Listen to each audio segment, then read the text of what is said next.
Oi galera, meu nome é Maibel, sou coordenadora de comunicação da Rede Namis, também sou historiadora, estou aqui no Museu da República hoje para falar de história. A gente vai conversar sobre uma breve história dos nossos direitos.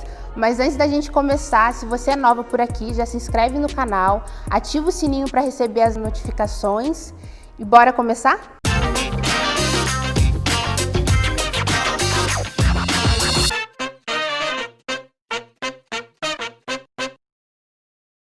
A história que a gente vê nos livros, a história mais tradicional, ela simplesmente é cheia de homens, as mulheres sempre ficam de fora. Quando a gente abre um livro de história, a gente vai ver Napoleão Bonaparte, vai ver Dom Pedro II, e às vezes a gente tem uma ilusão que as mulheres não participaram da história, o que não é verdade.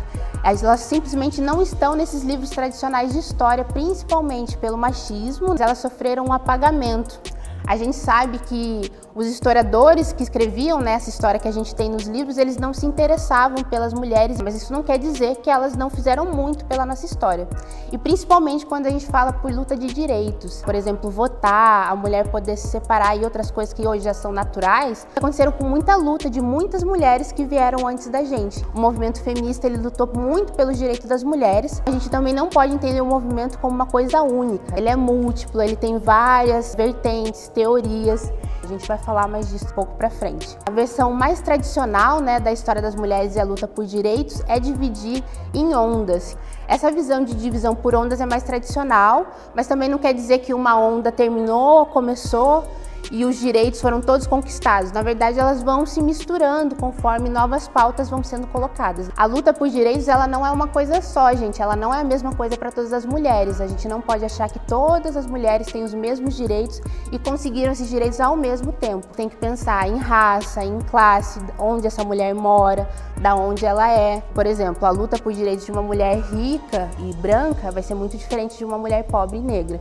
A primeira onda feminista começa principalmente na Europa, nos Estados Unidos, depois vai passar para outros países da América Latina. Ela vai ter algumas exigências centrais: igualdade jurídica, direito a trabalhar e estudar dessas mulheres, porque essas mulheres nesse período não podiam, e também direito de votar e de se candidatarem, ter essa participação política. Tem outras pautas, mas essas são as principais. Então elas queriam poder ter os mesmos direitos que os homens, afinal o feminismo ele tem isso como base. Então elas vão ser chamadas de sufragistas. As sufragistas são mulheres que lutaram principalmente pelo direito ao voto, que as mulheres não tinham ainda. Mas a gente também tem que pensar que isso não acontece ao mesmo tempo no mundo todo. Por exemplo, no Brasil, o voto das mulheres só veio muito depois. Então, se a gente pensar em diferentes lugares, os direitos vão sendo conquistados de maneira diferente. Então é muito distante ainda do que as sufragistas na Europa conseguiram. Então a gente sempre tem que pensar nessas realidades diferentes. Aí vocês pensam que era no século XIX e no começo do século XX as mulheres exigirem esses direitos. Era uma novidade, as pessoas se assustaram. E aí que o movimento feminista começa e vai evoluir ao longo do tempo para as outras ondas. A segunda onda feminista começa a partir da década de 60. Ela vai ter outras pautas, não quer dizer que elas vão deixar de lado direito ao voto, participação política. Ela vai incorporar esses assuntos, mas também vai exigir outros. É nesse momento, principalmente, que as mulheres vão começar a questionar aquele ideal de dona de casa, sabe? Que a mulher só serve para ficar em casa, ter os filhos e cuidar do marido. As mulheres vão estar em maior presença no mercado de trabalho. Conforme elas vão entrando no mercado de trabalho, elas vão ter um pouco de autonomia financeira. Então essas questões vão entrar em debate. As feministas vão começar a ler os escritos da Simone de Beauvoir, que é uma autora, feminista muito conhecida, e vão colocar em pauta outros assuntos. Outra pauta muito importante na segunda onda feminista é os direitos sexuais e reprodutivos. Vão começar a se falar do uso do anticoncepcional. Isso é muito importante para as mulheres, porque fala do controle, da natalidade, de como essas mulheres podem tomar autonomia desse assunto.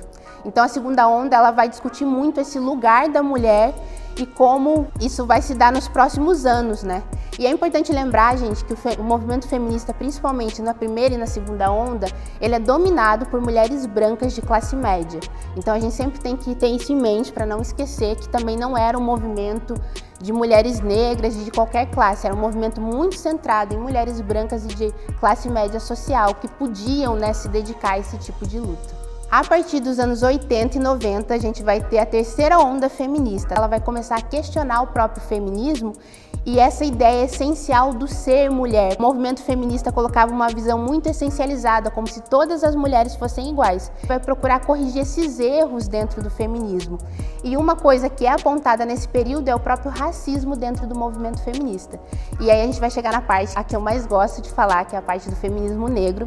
O feminismo negro ele vai começar a questionar exatamente isso. Como as mulheres negras, além de sofrerem com o machismo, também vão sofrer com o racismo. E isso não era uma visão que o movimento feminista tinha. Ele pregava muito essa igualdade, que todas as mulheres eram iguais, mas a gente sabe que as mulheres negras têm muitas coisas que influenciam na vivência delas. E o feminismo negro vai trazer essa visão, falar do racismo presente no movimento feminista e começar a questionar quais são as pautas desse movimento, vai trazer a questão da interseccionalidade, que é a raça, a classe e o gênero, de como isso se relaciona para entender a sociedade. E também a gente não pode pensar que tudo isso que eu falei é cronológico, que aconteceu uma coisa atrás do outra. Se a gente vê no século XIX, a Sojourner Truth, que muita gente define como a mãe do feminismo negro, ela já estava apontando que enquanto as sufragistas, as mulheres brancas queriam votar e trabalhar, as mulheres negras já trabalhavam e eram escravizadas há muito tempo. O feminismo negro vai trazer essa contribuição apontando essas outras questões sociais que são importantes dentro do feminismo. E hoje muitas pensadoras dizem que a gente vive a quarta onda feminista. O que seria essa quarta onda feminista? Seria principalmente a entrada da tecnologia no feminismo e como as redes sociais, a internet, toda essa tecnologia que a gente tem hoje auxilia na luta pelos direitos. O canal Nami é um exemplo disso. A gente está aqui falando sobre feminismo, conquista de direitos e usando a tecnologia para chegar na casa das outras pessoas. Então isso já faria parte da quarta onda. Não é uma definição ainda que todo mundo usa. As três primeiras ondas são visões mais tradicionais. Essa quarta, algumas pensadoras defendem isso. Eu fiz essa divisão aqui, mas ela é para ser questionada. Ela é uma visão muito ocidental do feminismo e a gente tem outras visões sim, já hoje em dia, que questionam essa visão das ondas, quais foram essas pautas. No próximo vídeo, a gente vai falar dessas outras visões além do feminismo e de como essa luta por direitos pode ser feita de outras formas.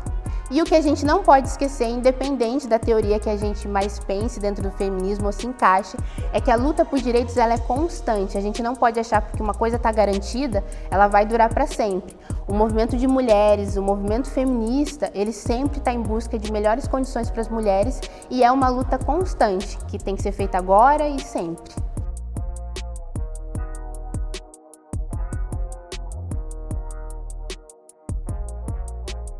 E antes da gente terminar, vou pedir para você deixar aqui o seu like no nosso vídeo, que é muito importante, e também deixar nos comentários nomes de mulheres inspiradoras da história que vocês conhecem. Pode ser brasileiras, de outros lugares, podem ser feministas ou não, mas contem aqui o nome dessas mulheres que fizeram e mudaram a história.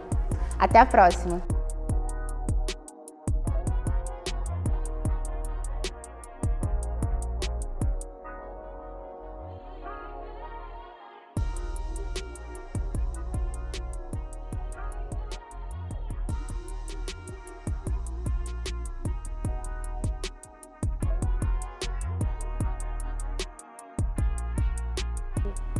Se falar nossa luta por direitos, você acha que como ela vai ficar brava? Como eu não sei se vai ficar brava com qualquer coisa, às vezes não, a gente Uma breve. sorte.